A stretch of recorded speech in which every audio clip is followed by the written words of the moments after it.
Welcome. I'm just wanting to share a very powerful teaching of the Karpman Drama Trauma Triangle that I created with the assistance of my horses and Emily May, my psychotherapist assistant trainer. She and I have created this activity to help you to embody this experience rather than just have it as a head process or a thinking process. So the Karpman Drama Triangle, the purpose of this is to improve the understanding of this triangle and learn how to move out of the triangle and into the authentic self circle with the assistance of the horses. So where we would be using this is in a round pen. We use one horse per person, and the horse will be at liberty.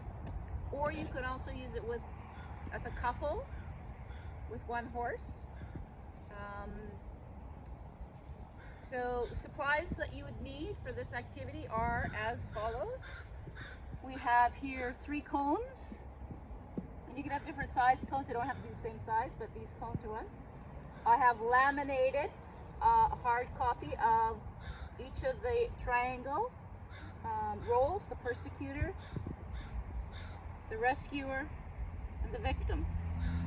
You also need 3 hula hoops and 3 laminated for the authentic circles for the support, the listener, and the challenger.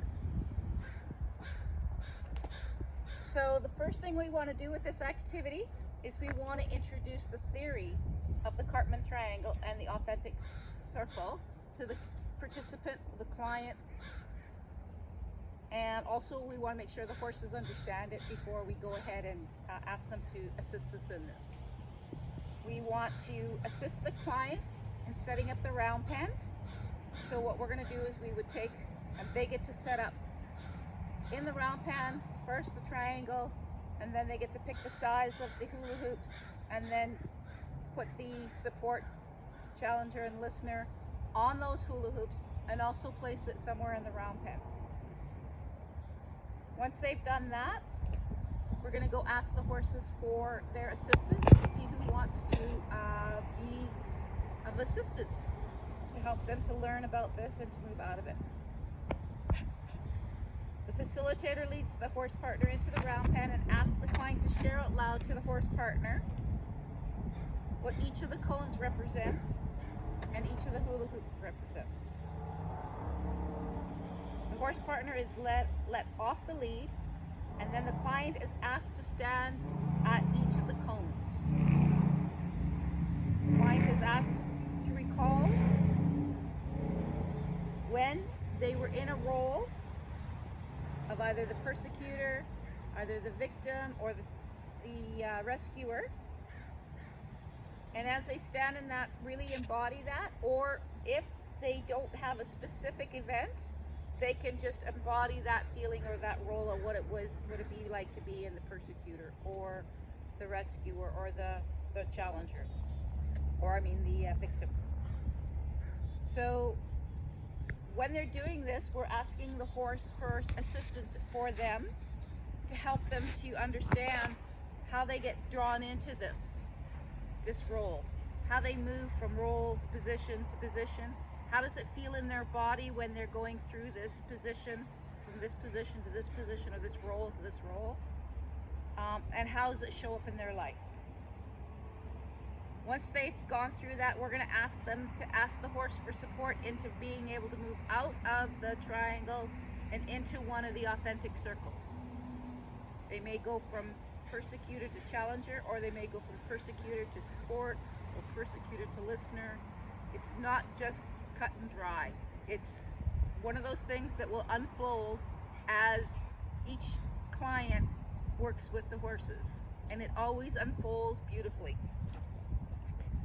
After they've had their experience with the horse partner and they feel they're complete, we ask them to thank the horse, and then we go into the debrief. So the debrief would be to ask the client which of the triangle roles they found most familiar, and which role in the authentic role self was most empowering.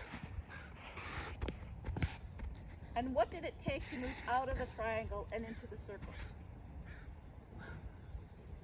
Ask them how they can see this helping in their life.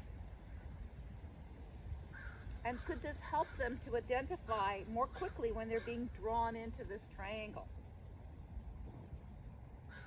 You can also ask them, how did this feel in their body when they were in the triangle versus when they were in the authentic circle? What did you notice while moving from each of the roles? And did one of those authentic circles resonate with you more than another? What did your horse partner help you with the most? And overall, what was your key learning? And invite them to journal.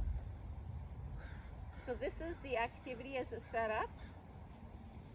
The other thing that we would do is go into now talking about each of the different aspects of the roles. So just a little background, Dr. Karpman, Stephen Karpman developed this in 1968.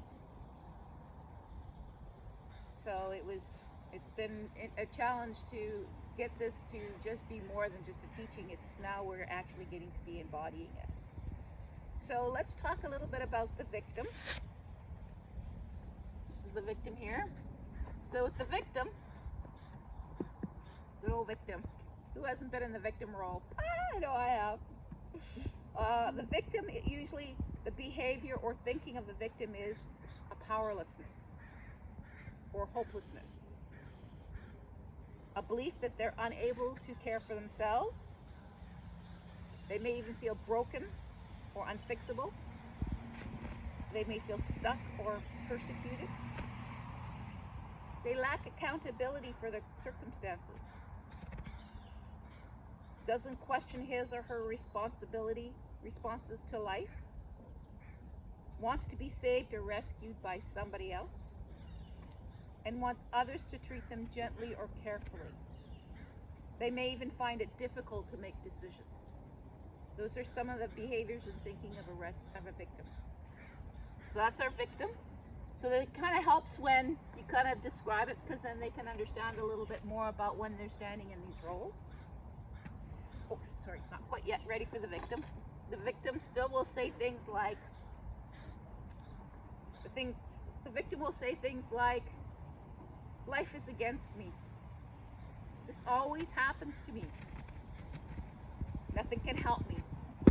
Poor me. It's not my fault. Yes, but. So that's the victim. That's what some of the things that the victim may say, and you may hear yourself even think these thoughts or say these things. So that's the victim. The next we're going to go into is the behavior of the rescuer. The rescuer wants to solve other people's problems instead of looking at their own issues and challenges. Neglects their own needs. Keeps the victim dependent. Is overly protective. Needs to be needed. Feels guilty or worthless if they're unable to help. Is often burdened, overworked, and may be at the edge of exhaustion. The martyr, the enabler, the codependent. Gives way too much and then becomes resentful. Oh, I have been there myself too. So the things the rescuer may say are things like, let me help you. I can do it for you. If they just listen to me, they'd feel better. I'd love to help. Let me give you this for free, or I'll give you a discount. That there is the rescuer. All right. So then we're going to go into the persecutor. The role of the persecutor, the behavior and thinking, likes to blame others. It's your fault.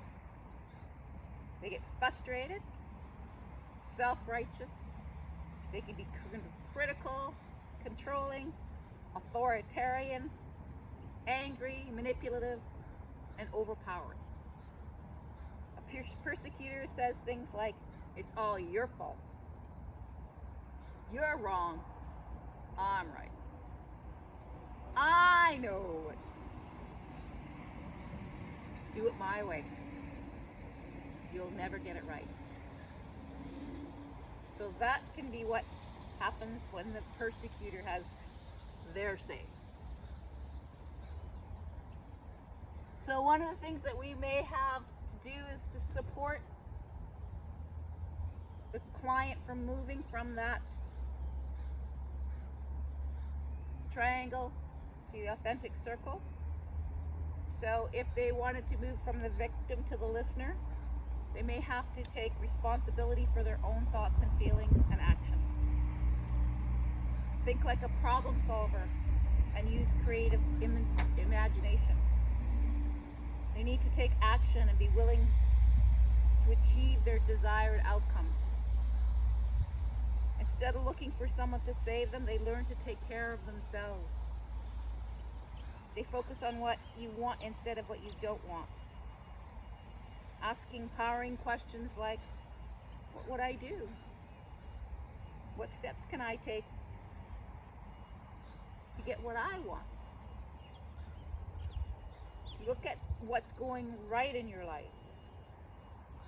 You can do this by practicing gratitude each day, reviewing accomplishments often, and appreciation of the goodness in your life. Then the rescuer may want to move to supporter.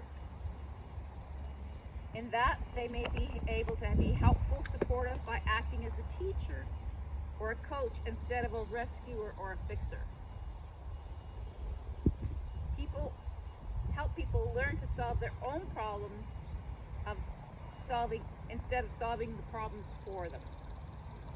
Encouraging self-responsibility rather than dependency. Setting boundaries on the time you will listen and provide support. You might ask empowering questions like, what would you like to see happen in this situation? Or, what can you do to change this? Trust that the person can solve their own problems. Then we go from the persecutor to the challenger. That's the way they want to move. The challenger will challenge people and stop blaming, criticizing, or opposing them. They'll be firm yet fair with their interactions, and ask for what you want. Be clear and rewarding. Address the consequences of their actions and set boundaries. Look for ways to create win-win-win situations, and ask questions like, why do you think you react so strongly in this situation? Or, what would happen if you challenge the belief you can't take care of yourself?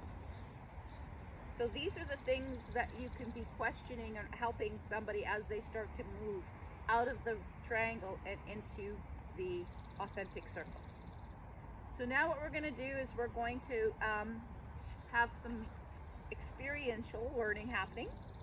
So we're going to video some of our students in this training as they go ahead and experience this Karpman triangle activity.